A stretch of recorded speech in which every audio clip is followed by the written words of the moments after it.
ಈ ಆಷಾಢ ಮಾಸ ಅಂತ ಬಂದರೆ ಯಾವುದೇ ರೀತಿ ಮಂಗಳ ಕಾರ್ಯ ಮಾಡಬಾರ್ದು ಅಂತ ಹೇಳ್ತಾರೆ. ಹಾಗೆ ಮಹಾಲಕ್ಷ್ಮಿ ಆರಾಧನೆಗೂ ಕೂಡ, ಹಾಗೆ ಲಕ್ಷ್ಮಿಯನ್ನು ಒಲಿಸ್ಕೊಳ್ಳೋದಕ್ಕೂ ಕೂಡ ಈ ಒಂದು ಮಾಸ ಏನಿದೆ ಇದು ಬಹಳ ಒಂದು ಸೂಕ್ತವಾದ ಮಾಸ ಅಂತಲೇ ಹೇಳ್ತಾರೆ. ಹಾಗೆ ಈ ಮಾಸದಲ್ಲಿ, ಅದರಲ್ಲೂ ಆಷಾಢ ಶುಕ್ರವಾರದಲ್ಲಿ ವಿಶೇಷವಾಗಿ ನಾವು ಲಕ್ಷ್ಮೀ ಪೂಜೆನ ಮಾಡಿದ್ರೆ ತುಂಬ ಒಳ್ಳೆಯದು. ಹಾಗೆ ಆ ಪೂಜೆನ ಹೇಗೆ ಮಾಡಬೇಕು, ಯಾವ ಹೊತ್ತಲ್ಲಿ ಮಾಡಬೇಕು, ಹಾಗೆ ಅದಕ್ಕೂ ಮುಂಚೆ ಏನೇನು ನಾವು ಸಿದ್ಧತೆಗಳನ್ನ ಮಾಡ್ಕೋಬೇಕು ಅನ್ನೋದನ್ನು ನಾನು ಈ ವಿಡಿಯೋದಲ್ಲಿ ತಿಳಿಸ್ತಾ ಹೋಗ್ತೀನಿ. ನನಗೆ ಎಷ್ಟರ ಮಟ್ಟಿಗೆ ಗೊತ್ತಿದೆಯೋ ಹಾಗೆ ನಾನು ಏನನ್ನು ಫಾಲೋ ಮಾಡ್ತೀನೋ ಹಾಗೆ ನಾನು ತಿಳಿಸ್ತಾ ಹೋಗ್ತೀನಿ. ಈ ವಿಡಿಯೋ ಇಷ್ಟ ಆದರೆ ನನ್ನ ಚಾನಲನ್ನು ದಯವಿಟ್ಟು ಸಬ್ಸ್ಕ್ರೈಬ್ ಮಾಡಿ ನನಗೆ ಸಪೋರ್ಟ್ ಮಾಡಿ. ಓಕೆ, ಈಗ ಆಷಾಢ ಮಾಸ ಅಂತಂದರೆ ಬೆಳಗ್ಗೆ ಆದಷ್ಟು ಬೇಗ ಎದ್ದು ಹೊಸಲಿಗೆ ಒಂದು ಸ್ವಲ್ಪ ನೀರು ಹಾಕಿ ಹಾಗೆ ರಂಗೋಲಿನ ಹಾಕೋದು ಒಂದು ಗೃಹಿಣಿ ಆದವಳ ಕರ್ತವ್ಯ ಅಂತಲೇ ಹೇಳ್ಬೋದು. ಹಾಗಂತ ಇದು ಆಷಾಢ ಮಾಸದಲ್ಲಿ ಮಾತ್ರ ಮಾಡಬೇಕಂತಲ್ಲ, ಪ್ರತಿನಿತ್ಯನೂ ಒಂದು ದಿನವೂ ಬಿಡದೆ ಕೂಡ ಪ್ರತಿನಿತ್ಯನೂ ಈ ಒಂದು ಕೆಲಸ ಅಂದರೆ ಬೆಳಗ್ಗೆ ಎದ್ದು ನಾವು ಹೊಸಲು ತೊಳೆದು ಅದಕ್ಕೆ ರಂಗೋಲಿ ಹಾಕಿ ಅರಿಶಿನ ಕುಂಕುಮ ಹಾಕೋದು ಪ್ರತಿನಿತ್ಯ ಮಾಡಬೇಕಾಗಿರೋಂಥ ಕೆಲಸ. ನಿಮಗೆ ಹುಷಾರಿದೆಯೋ ಇಲ್ವೋ, ಏನೇ ಸಮಸ್ಯೆ ಇರಲಿ, ಈ ಹೆಣ್ಮಕ್ಳು ಮೈಲ್ಗೆ ದಿನ ಏನು ಬರುತ್ತೆ ಅದು ಬಿಟ್ಟು ಉಳಿದಿರೋ ದಿನಗಳೆಲ್ಲವೂ ನಾವು ತಪ್ಪದೇ ಈ ಕೆಲಸನ ಮಾಡಲೇಬೇಕು. ಇದರಿಂದ ಮನೆ ಕೂಡ ಒಂದು ಪಾಸಿಟಿವ್ ಎನರ್ಜಿ ಆಗಿರುತ್ತೆ. ಹಾಗೆ ಇದನ್ನು ನೋಡಿದಾಗ ನಮಗೆ ಒಂಥರ ಒಂದು ಖುಷಿ ಅನಿಸುತ್ತೆ. ಸೊ ಈ ಒಂದು ಕೆಲಸನ ಪ್ರತಿದಿನ ಎಲ್ಲರೂ ಕೂಡ ಗೃಹಿಣಿಯರು ಮಾಡಬೇಕು. ಹಾಗೆ ತುಳಸಿ ಮುಂದೆ ಕೂಡ ಒಂದು ರಂಗೋಲಿನ ಹಾಕಿ, ನೀವು ಇಂಥದ್ದೇ ಹಾಕಬೇಕು, ದೊಡ್ಡ ರಂಗೋಲಿನೇ ಹಾಕಬೇಕು ಅಂತ ಎಲ್ಲ ಏನಿಲ್ಲ. ಹಾಗೆ ಹೊಸಲಿಗೂ ಕೂಡ ಅಷ್ಟೇ, ನಿಮಗೆ ಹೇಗೆ ಬರುತ್ತೆ ಹಾಗೆ ಹಾಕಿ. ಹಾಗೆ ಮನೆ ಮುಂದೆ ಕೂಡ ಒಂದು ಪುಟ್ಟ ರಂಗೋಲಿನ ಹಾಕೋದನ್ನು ಅಭ್ಯಾಸ ಮಾಡ್ಕೊಳ್ಳಿ. ಸೊ ಹಾಗೆ ಸಂಜೆ ಕೂಡ ಹೊಸಲಿಗೆ ದೀಪ ಹಚ್ಚೋದು ತುಂಬ ಅಂದರೆ ತುಂಬ ಶ್ರೇಷ್ಠ. ಈ ಒಂದು ಮುಸ್ಸಂಜೆ ಹೊತ್ತಿನಲ್ಲಿ, ಅಂದರೆ ಈ ಗೋಧೂಳಿ ಮುಹೂರ್ತ ಅಂತ ಏನಂತೀವಲ್ವ, ಆ ಒಂದು ಟೈಮಲ್ಲಿ ಲಕ್ಷ್ಮಿ ಮನೆ ಪ್ರವೇಶ ಮಾಡ್ತಾಳೆ ಅಂತ ಹೇಳ್ತಾರೆ. ಹಾಗಾಗಿ ನಾವು ಈ ಒಂದು ಟೈಮ್ನಲ್ಲಿ ತುಳಸಿಗೆ ಹಾಗೆ ಮನೆ ಹೊಸಲಿಗೆ ದೀಪ ಹಚ್ಚೋದು ಬಹಳ ಮುಖ್ಯ. ಪ್ರತಿನಿತ್ಯ ತುಳಸಿಗೆ ನೀವು ತಪ್ಪದೇ ದೀಪ ಹಚ್ಚೋದ್ರಿಂದ ಮನೆ ಏಳಿಗೆ ಆಗುತ್ತೆ. ಹಾಗೆ ಮನೆಯಲ್ಲಿರೋರ ಆರೋಗ್ಯ ಕೂಡ ತುಂಬಾ ಸುಧಾರಿಸುತ್ತೆ ಅಂತ ಕೂಡ ಹೇಳ್ತಾರೆ. ಹಾಗೆ ಈ ಆಷಾಢ ಮಾಸದಲ್ಲಿ ಹೊಸಲಿಗೂ ಕೂಡ ದೀಪ ಹಚ್ಚೋದ್ರಿಂದ, ಅದರಲ್ಲೂ ಶುಕ್ರವಾರ ಈ ರೀತಿ ಹೊಸಲಿಗೆ ದೀಪ ಹಚ್ಚೋದ್ರಿಂದ ಬಹಳನೇ ಒಳ್ಳೆಯದು ಅಂತ ಹೇಳ್ತಾರೆ. ಲಕ್ಷ್ಮಿಯ ಆಗಮನಕ್ಕೆ ಒಂದು ಪಾಸಿಟಿವ್ ಸೈನ್ ಆ ಥರ. ಸೊ ಹಾಗೆ ತುಳಸಿಗೂ ಕೂಡ ದೀಪ ಹಚ್ಚೋದನ್ನು ತಪ್ಪಿಸ್ಬೇಡಿ. ಸೊ ಹಾಗೆ ನಿಮಗೆ ಯಾವ ರೀತಿ ನೀವು ಪೂಜೆ ಮಾಡೋ ಒಂದು ಪದ್ಧತಿ ಇದೆ ನಿಮ್ಮಲ್ಲಿ, ಊದಿನ ಕಡ್ಡಿ ಹಚ್ಚೋದು ಅಥವಾ ಧೂಪ ಹಚ್ಚೋದು ಹೀಗೆ, ಅಥವಾ ಏನು ಯಾವ ರೀತಿ ನಿಮ್ಮಲ್ಲಿ ಬೇರೆ ಪೂಜೆ ಇದೆ ನಿಮ್ಮ ಪದ್ಧತಿ, ಅದನ್ನು ಕೂಡ ನೀವು ಫಾಲೋ ಮಾಡಲೇಬೇಕು. ಮನೆಯೆಲ್ಲ ಹೇಗಂದರೆ ಹಾಗೆ ಹರಡ್ಕೊಂಡು ಕೆಲಸ ಎಲ್ಲ ಅಲ್ಲಲ್ಲೇ ಬಿಟ್ಟು ಈ ಕೆಲಸಗಳನ್ನ ಮಾಡಬೇಡಿ. ಎಲ್ಲವನ್ನು ಮುಗಿಸಿ ಮನೆಯನ್ನು ಆದಷ್ಟು ಸ್ವಚ್ಛವಾಗಿಟ್ಕೊಂಡು ತದನಂತರ ಈ ರೀತಿ ತುಳಸಿಗೆ ದೀಪ ಹಚ್ಚೋದಾಗಲಿ, ಮನೆ ಮುಂದೆ ದೀಪ ಹಚ್ಚೋದಾಗಲಿ ಮಾಡಬೇಕು. ಈಗ ಲಕ್ಷ್ಮೀ ಪೂಜೆ ಹೇಗೆ ಮಾಡಬೇಕು ಅನ್ನೋ ವಿಷಯಕ್ಕೆ ಬರೋಣ. ಓಕೆನಾ? ಮೊದಲಿಗೆ ನೀವು ದೇವರಿಗೆ ಹೇಗೂ ದೀಪ ಹಚ್ಚಿರ್ತೀರ, ಹಾಗೆ ಈ ಪೂಜೆ ಮಾಡುವಾಗ ಮೊದಲಿಗೆ ಒಂದು ದೀಪ ಹಚ್ಚಿಟ್ಕೊಳ್ಳಿ. ಆಮೇಲೆ ಒಂದು ತಟ್ಟೆನ ತಗೊಳ್ಳಿ. ಈ ರೀತಿ ತಾಮ್ರದ ತಟ್ಟೆನೋ ಅಥವಾ ಹಿತ್ತಾಳೆ ತಟ್ಟೆನೋ ತಗೊಳ್ಳಿ. ಸ್ಟೀಲ್ ಅಂತೂ ಖಂಡಿತ ಬೇಡ. ಹಾಗೂ ಇಲ್ಲಾಂದರೆ ಒಂದು ಮರದ ಪೀಸ್ ಮೇಲಾದರೂ ಇಟ್ಕೊಳ್ಳಿ. ಆಮೇಲೆ ಈ ರೀತಿ ವೀಳ್ಯದೆಲೆನ ತಗೋಬೇಕು. ಓಕೆನಾ? ಆ ದೀಪ ನಾವು ಪೂಜೆ ಮುಗಿಸೋವರೆಗೂ ಆ ದೀಪ ಪೂರ್ತಿಯಾಗಿ ಉರಿತಾನೆ ಇರಬೇಕು. ಸೊ ಆಮೇಲೆ ಎಲೆನ ತಗೊಳ್ಬೇಕು. ಆ ರೀತಿ ತಾಮ್ರದ ತಟ್ಟೆನಲ್ಲಿ ಎಲೆನ ಇಟ್ಕೋಬೇಕು. ಅದ್ರ ಮೇಲೆ ನೀವು ಲಕ್ಷ್ಮಿ ಕಾಯಿನ್ ಬರುತ್ತಲ್ವ, ಅದನ್ನು ಕೂಡ ಬೇಕಿದ್ರೆ ಇಟ್ಕೋಬೋದು. ಅಥವಾ ಈ ರೀತಿ ನಾನೀಗ ಇಟ್ಟೆ ಗೊತ್ತಾ, 5 ರೂಪಾಯಿ ಕಾಯಿನು, ಅದರಲ್ಲೂ ಸ್ಟೀಲ್ದು ಬರುತ್ತೆ, ಅದು ಆ ಥರ ಬೇರೆ ಮೆಟಲ್, ಅದನ್ನು ಇಡಬೇಡಿ ದಯವಿಟ್ಟು. ಈ ರೀತಿ ತಾಮ್ರದ ಕಾಯಿನನ್ನು ಇಟ್ಕೊಳ್ಳಿ. ಹಾಗೆ ಒಂದು ಹೂವನ್ನು ಕೂಡ ಇಟ್ಕೋಬೇಕು ಆ ಟೈಮ್ನಲ್ಲಿ. ಇದು ಆಷಾಢ ಶುಕ್ರವಾರದಲ್ಲಿ ಮಾಡುವಂಥ ಮುಖ್ಯವಾದ ಪೂಜೆ. ನೀವು ಬೇರೆ ದಿನ ಶುಕ್ರವಾರಗಳಲ್ಲಿ, ಅಮಾವಾಸ್ಯೆಗಳಲ್ಲಿ ಕೂಡ ಮಾಡ್ಬೋದು. ಹಾಗೆ ಇದಕ್ಕೊಂದು ಕೈ ಮುಗಿದು ಹಾಗೆ ಜ್ಯೋತಿಗೂ ಕೂಡ ಒಂದು ನಮಸ್ಕಾರ ಮಾಡಿಕೊಂಡು ಮೊದಲಿಗೆ ಗಣಪತಿಯನ್ನು ಸ್ಮರಣೆ ಮಾಡಬೇಕು. ಇದು ಯಾವುದೇ ನೀವು ಪೂಜೆ ಮಾಡಿದ್ರೂ ಮೊದಲಿಗೆ ಗಣಪತಿ ಸ್ಮರಣೆ ಮಾಡೋದು ಒಂದು ಪದ್ಧತಿ.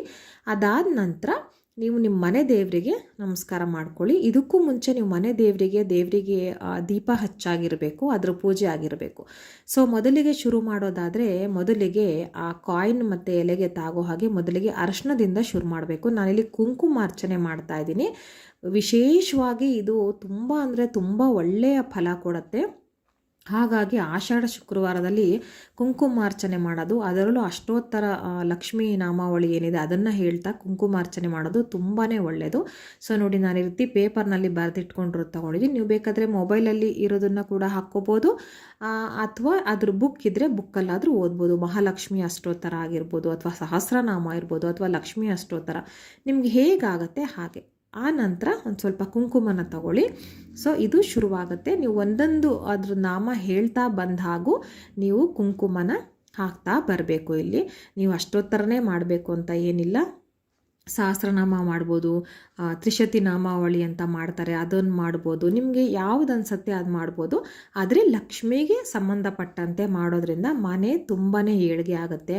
ಹಾಗೆ ಮನೆಯಲ್ಲಿರೋರ ಆರೋಗ್ಯ ಏನಾದರೂ ಹಾಳಾಗ್ತಿದ್ರೆ ಅಥವಾ ಪದೇ ಪದೇ ಆರೋಗ್ಯ ಕೆಡ್ತಾ ಇದೆ ಅಂತ ಏನಾದರೂ ನಿಮ್ಗೆ ಅನ್ನಿಸ್ತಾ ಇದ್ದರೆ ಹೀಗೆ ಮಾಡೋದ್ರಿಂದ ಕೂಡ, ಅದರಲ್ಲೂ ಈ ಆಷಾಢ ಶುಕ್ರವಾರದಲ್ಲಿ ಆಮೇಲೆ ಅಮಾವಾಸ್ಯೆಗಳಲ್ಲಿ ಹೀಗೆ ಮಾಡೋದ್ರಿಂದ ತುಂಬಾ ಒಳ್ಳೆಯದಾಗತ್ತೆ. ನಿಮಗೆ ಮಾಡ್ತಾ ಮಾಡ್ತಾ ನಿಮಗೆ ಚೇಂಜಸ್ ಗೊತ್ತಾಗುತ್ತೆ.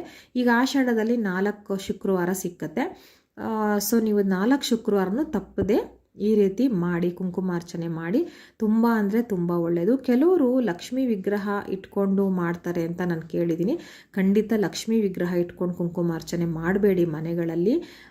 ಈಗ ಮುಖದ ಮೇಲೆ ಕುಂಕುಮ ಎರಚಿದ್ರೆ ಹೇಗಿರುತ್ತಲ್ವಾ, ಆ ರೀತಿ ಆಗುತ್ತೆ. ದೇವಸ್ಥಾನಗಳಲ್ಲಿ ಅಂದರೆ ಪ್ರಾಣ ಪ್ರತಿಷ್ಠೆ ಎಲ್ಲ ಆಗಿರುತ್ತೆ, ಅದು ಅಲ್ಲಿ ಏನೂ ತೊಂದರೆ ಇರೋದಿಲ್ಲ. ಬಟ್ ನಾವು ಮನೆಗಳಲ್ಲಿ ಮಾಡುವಾಗ, ಅದರಲ್ಲೂ ಹೆಣ್ಮಕ್ಳು ನಾವು ಈ ರೀತಿ ಕುಂಕುಮಾರ್ಚನೆ ಮಾಡುವಾಗ ದೇವಿಯ ಮುಖಕ್ಕೆ ಆ ರೀತಿ ಹಾಗೆ ಡೈರೆಕ್ಟಾಗಿ ಕುಂಕುಮಾರ್ಚನೆ ಮಾಡಬಾರ್ದು. ಹಾಗಾಗಿ ಈ ರೀತಿ ವೀಳ್ಯದೆಲೆ ಅಥವಾ ಲಕ್ಷ್ಮಿ ಕಾಯಿನ್ಸ್ ಎಲ್ಲ ಏನು ಬರುತ್ತೆ ಅದನ್ನು ಕೂಡ ಇಟ್ಕೋಬೋದು. ಅದೇನು ಇಲ್ಲ ಅಥವಾ ನೀವು ಅದನ್ನು ತೆಗೆದು ಪೂಜೆಗೆ ಇಡೋಕ್ಕೆ ಇಷ್ಟ ಇಲ್ಲ ಅಂತ ಅಂದವರು ಈ ರೀತಿ 5 ರೂಪಾಯಿ ಕಾಯಿನ್ ಇಟ್ಕೊಂಡು ಕೂಡ ಮಾಡ್ಬೋದು.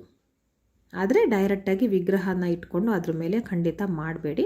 ಸೊ ನೋಡಿ, ಇದು ನಿಮಗೆ ನೀವು ಬರ್ಕೋಬೋದು. ಅದನ್ನು ಒಂದು ಕಡೆ ಬರೆದಿಟ್ಕೊಂಡ್ಬಿಡಿ. ಅಷ್ಟೊತ್ತರ ಎಲ್ಲ ಏನಿದೆ ಬರೆದಿಟ್ಕೊಂಡ್ಬಿಡಿ. ನಿಮ್ಗೆ ಹೆಚ್ಚು ಸಮಯ ಇದೆ ಅಂತಂದರೆ ನೀವು ಆರಾಮಾಗಿ ಸಹಸ್ರನಾಮನೇ ಮಾಡ್ಬೋದು. ಇದನ್ನು ಆ್ಯಕ್ಚುಲಿ ಬ್ರಾಹ್ಮಿ ಮುಹೂರ್ತದಲ್ಲಿ ಮಾಡಿದ್ರೂ ಒಳ್ಳೆಯದು. ಹಾಗೆ ಲಕ್ಷ್ಮಿಗೆ ಸಂಬಂಧಪಟ್ಟಿದ್ದು ಆದ್ದರಿಂದ ನೀವು ಅದನ್ನು ಆಷಾಢ ಶುಕ್ರವಾರ ಸಂಜೆ ಹೊಸಲಿಗೆಲ್ಲ ದೀಪ ಎಲ್ಲ ಹಚ್ಚಿ ಪೂಜೆ ಮಾಡಿ, ತುಳಸಿಗೆ ದೀಪ ಹಚ್ಚಿ ಪೂಜೆ ಮಾಡಿ, ಆ ನಂತರ ಬಂದು ಈ ಒಂದು ಕುಂಕುಮಾರ್ಚನೆ, ಲಕ್ಷ್ಮೀ ಕುಂಕುಮಾರ್ಚನೆ ಮಾಡೋದ್ರಿಂದ ತುಂಬಾ ಒಳ್ಳೆಯದಾಗತ್ತೆ. ಗೋಧೂಳಿ ಸಮಯ ಅಂತ ಏನು ಹೇಳ್ತೀವಿ, ಅಂದರೆ ಗೋವುಗಳು ಮನೆಗೆ ತಿರುಗಿ ಬರೋ ಅಂಥ ಟೈಮು, ಅದು ಬರುವಾಗ ಧೂಳು ಎಬ್ಬಿಸ್ಕೊಂಡು ಬರುತ್ತಂತೆ. ಸೊ ಹಾಗಾಗಿ ಅದನ್ನು ಗೋಧೂಳಿ ಸಮಯ ಅಂತ ಹೇಳ್ತಾರೆ. ಬಹಳ ಒಳ್ಳೆಯ ಸಮಯ ಅದು. ಸೊ ಆ ಥರ ಟೈಮ್ನಲ್ಲಿ ನೀವು ಈ ಪೂಜೆ ಮಾಡೋದ್ರಿಂದ ಬಹಳನೇ ಮನೆಗೆ ಒಳ್ಳೆಯದಾಗತ್ತೆ. ಸೊ ಇದನ್ನು ಪ್ರತಿಯೊಂದು ಹೆಣ್ಮಗಳು ಕೂಡ ಮಾಡಿದ್ರೆ ತುಂಬಾ ಒಳ್ಳೆಯದು. ಇದನ್ನು ನಾನು ಏನು ಮಾಡ್ತೀನಿ, ನಾನು ಯಾವ ವಿಧಾನದಲ್ಲಿ ಮಾಡ್ತೀನಿ ಅನ್ನೋದನ್ನು ನಾನು ಇಲ್ಲಿ ತೋರಿಸ್ತಾ ಇದ್ದೀನಿ. ಇದು ಇನ್ನೂ ಹೇಗೆ ಮಾಡಬೇಕು ಡೀಟೇಲಾಗಿ, ಇದಕ್ಕೆ ಏನೇನು ಮಾಡಬೇಕು ಅನ್ನೋದನ್ನು ನಾನು ಮುಂದಿನ ವೀಡಿಯೋದಲ್ಲಿ ಬೇಕಿದ್ದರೆ ಡೀಟೇಲಾಗಿ ತಿಳಿಸ್ತೀನಿ. ಸೊ ನೋಡಿ, ಅಷ್ಟೊತ್ತರ ಎಲ್ಲ ಆದ ನಂತರ ಕೊನೆಯಲ್ಲಿ ಒಂದು ಸ್ವಲ್ಪ ಹೂವು ಹಾಗೆ ಅಕ್ಷತೆನ ಹಾಕಿ ಕೈ ಮುಗಿತಾ ಇದ್ದೀನಿ ನಾನಿಲ್ಲಿ.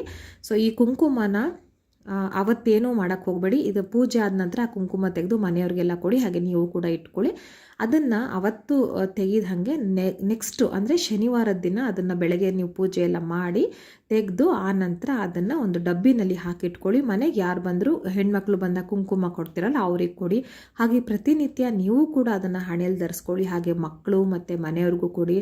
ಇದರಲ್ಲಿ ಎಷ್ಟು ಪವರ್ ಇರುತ್ತೆ ಅಂದರೆ ಅದು ನಿಜವಾಗ್ಲೂ ಅದು ಫೀಲ್ ಮಾಡೋರಿಗೆ ಗೊತ್ತಾಗುತ್ತೆ. ನೀವು ಮಕ್ಕಳು ಹುಷಾರಿಲ್ಲ ಅಂದಾಗ ಅಥವಾ ಏನೇ ಒಂದು ತೊಂದರೆ ಆಯಿತು ಅಂದಾಗ ಈ ಕುಂಕುಮನ ಧರಿಸ್ಕೊಳ್ಳಿ. ನಿಮಗೆ ಗೊತ್ತಾಗಲ್ಲ, ಅದೇನೋ ಒಂಥರ ಒಂದು ಪಾಸಿಟಿವ್ ಎನರ್ಜಿ ನಮ್ಮಲ್ಲಿ ಬರುತ್ತೆ. ಹಾಗೆ ದೇವರಿಗೆ ಸೇವೆ ಮಾಡೋದು ಎಲ್ಲೂ ಹೋಗಲ್ಲ. ನಿಜವಾಗ್ಲೂ ನಮಗೆ, ನಮ್ಮ ಕಾಲಕ್ಕೆ, ನಮ್ಮ ಮಕ್ಕಳು ಕಾಲಕ್ಕೆ ಹಾಗೆ ಅದು ಕಂಟಿನ್ಯೂ ಆಗ್ತಾ ಹೋಗುತ್ತೆ. ಸೊ ಇದು ನಾನು ಮಾಡೋ ರೀತಿ. ಇನ್ನೂ ಡೀಟೇಲಾಗಿ ಬೇಕಂದರೆ ನಾನು ನೆಕ್ಸ್ಟ್ ವೀಡಿಯೋನಲ್ಲಿ ಹಾಕ್ತೀನಿ. ಧನ್ಯವಾದಗಳು.